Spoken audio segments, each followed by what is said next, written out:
Now, it's fair to say this year hasn't exactly been ideal so far. That deadly old beer virus has stopped us going out and enjoying the sun, watching football, and even visiting loved ones and family members, unless you're going to Durham, and then you can visit whoever you like. Crucially, it's also cancelled some of the biggest summer events that were gonna happen in pretty much every sector. Gaming, music, and as I mentioned before, sporting events. There's no Olympics and there's no Euros that were gonna happen this year. But thankfully, we've got some kind of replacement here. This phenomenal FIFA modder and FIFA channel that you can check out with links down in the description has made a Euros 2020 mod so that we can all at least enjoy it on our least favourite game, FIFA 20. Yeah, listen, it's not gonna make the game any better, lads, I'm sorry. This is a sim of Euro 2021, but in 2020. Even though it's still Euro 2020, it's just happening in 2021. We're making it happen in 2020, not 2021.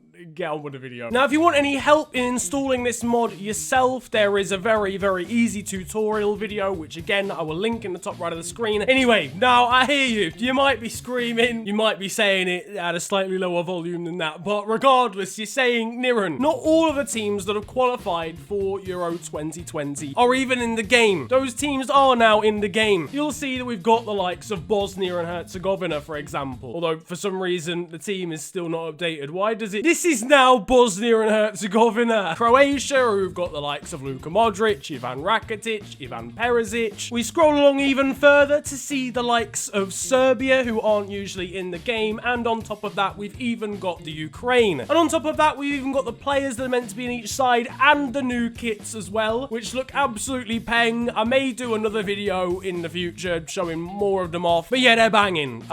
So yeah, France as well with this sick throwback one. I really hope they actually use this at Euro 2021, otherwise it's a complete waste. And England as well with an absolutely peng kit. For goodness, why did this tournament have to get cancelled? I mean, I know why it got cancelled, obviously, but why did it? Anyway, now you may also be asking, Niren, not all of the teams have even qualified. Kosovo, for example, still have an opportunity to qualify, but they're not in this mod. It's a bit of a shame, but all 21 teams that are confirmed are in this mod at least, because FIFA 20 is an absolute shit show of a game. You're only allowed tournaments of either 16 or 32. There's 24 teams that are going to be in Euro 2020, so we've had to go with a 16-team tournament. Like 5 teams that have qualified have been omitted. I've tried to focus on teams that won their qualifying group or that qualified for the tournament really early. Group A, we've got Italy, Switzerland, and Wales. All 3 of those are in Group A in real life, but Spain come in to replace Turkey. On to the second one now, and this is a complete replica of Group B. It's Denmark, Finland, Russia, and Belgium. On to Group C, and this is an amalgamation of 2 groups.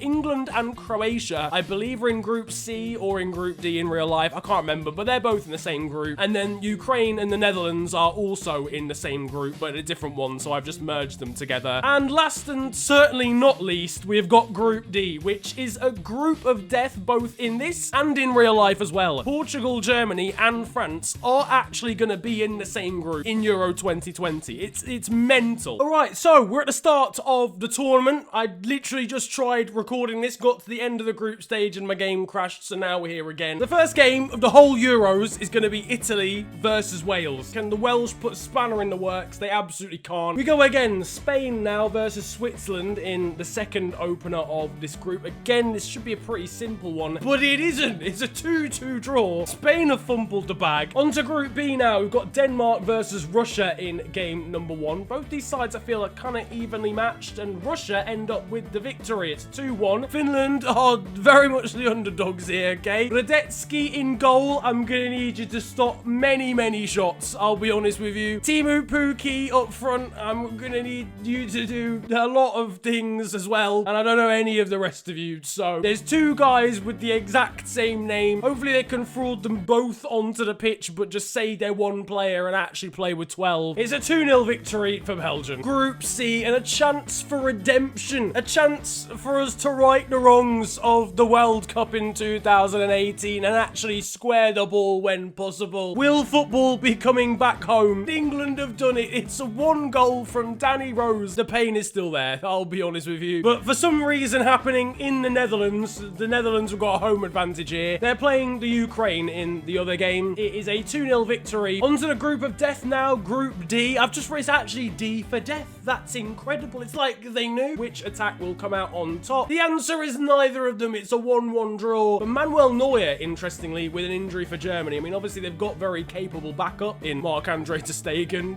Listen, someone get the violin out. I'm crying tears for Germany and their lack of depth in goal. And finally in Group D, we've got France v Poland, which should be a formality. It's a very entertaining game. It ends 4-2 with a hat-trick from Griezmann and a goal from Mbappe. On to the second set of games now. We go back to Group A, and this realistically is a game that is probably going to decide who wins that group overall. Italy, Spain are on the ropes. If Switzerland win their next game, Spain could be done out here. And speaking of which, we move on to the Swiss, who face Wales. They need to win this game to really put themselves in a chance of getting through to the quarters, and they have. Now, I move on to Group B. Denmark lost against Russia, whilst Belgium beat Finland. If Denmark lose here, they are out, and they've lost, and they are out. And a similar fate is at the hands of Finland as it was to Denmark. If the Scandinavians lose here, they are out of the tournament. Listen, lads, come on. I believe in you. You're the underdogs. You can do this for me. It's only Russia. Russia have won. Oh, it was a 90th minute goal as well. A Virgil van Dijkless Netherlands up against England now. Again, this is probably going to be a game that decides who wins the group. The Netherlands versus England. Is football still coming home? It might be on a slightly deviated second route, but the sat-nav still suggests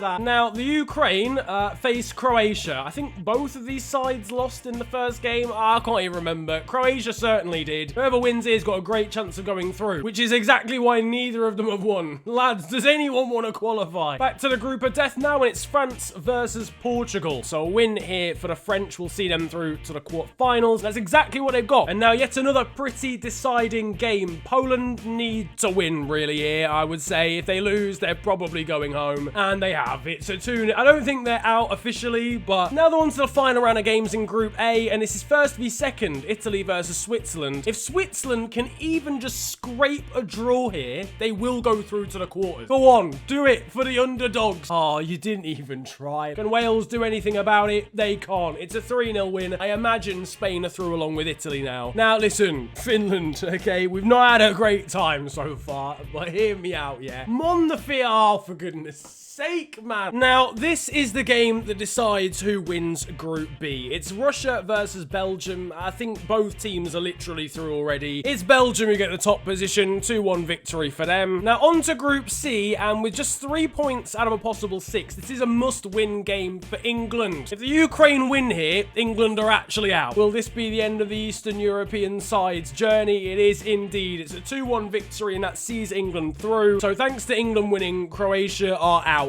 of this tournament already, but they can at least still change the destiny of the group. It's a 1-1 draw. That's enough for Netherlands to win the group overall. All right, for reasons I can't be bothered to explain and you don't care about, for the group of death, I've had to recreate an entirely new tournament to finish off these games, and then we can go back to the original one. Or ignore Sergio Aguero. He certainly is not playing in Euro 2020. So France v Germany. Ignore the recent results. They don't matter. The actual reality of the table is that France are on 6 points, Germany are on 4, Portugal are on 1, and Poland are on 0. France v Germany, arguably the biggest game of the entire Euro so far, and it's ended a goalless draw. Of course it has. Portugal and Poland are both out. Now, the quarterfinals have been done, and it's come to my attention that this game mode doesn't have the ability to separate teams who were once in the same group. Italy and Spain, you may remember, were together and both qualified from Group A, yet they've been drawn against each other in the quarterfinals. Tournament mode is a game mode that hasn't been touched since 2009, so what else can we expect? Russia are playing Germany, the Netherlands are playing France. As I mentioned, Italy are unfortunately up against group rivals Spain, and Belgium face England. Regardless, it's time for the first quarterfinal. We're going to sim this. We're going to sim the semis now as well, but you'll be able to view the final, and Germany do in fact win thanks to a penalty from Gundogan and a substitute substitute goal from Timo Werner. So Germany have booked their place in the final four of Euro 2020. It's up to the Netherlands and France to attempt to join them. Let's see how it ends. The Netherlands versus France. We see a bit of an upset. Unfortunately for the Dutch in their beautiful orange kits, they won't be seeing that upset. It's a 2-1 win for the French. Now we've got the nonsensical quarterfinal between Italy and Spain, who are probably quite confused, having just come up against each other in the group stages. But a Spain side that's underachieved so far in this tournament after a draw against Switzerland,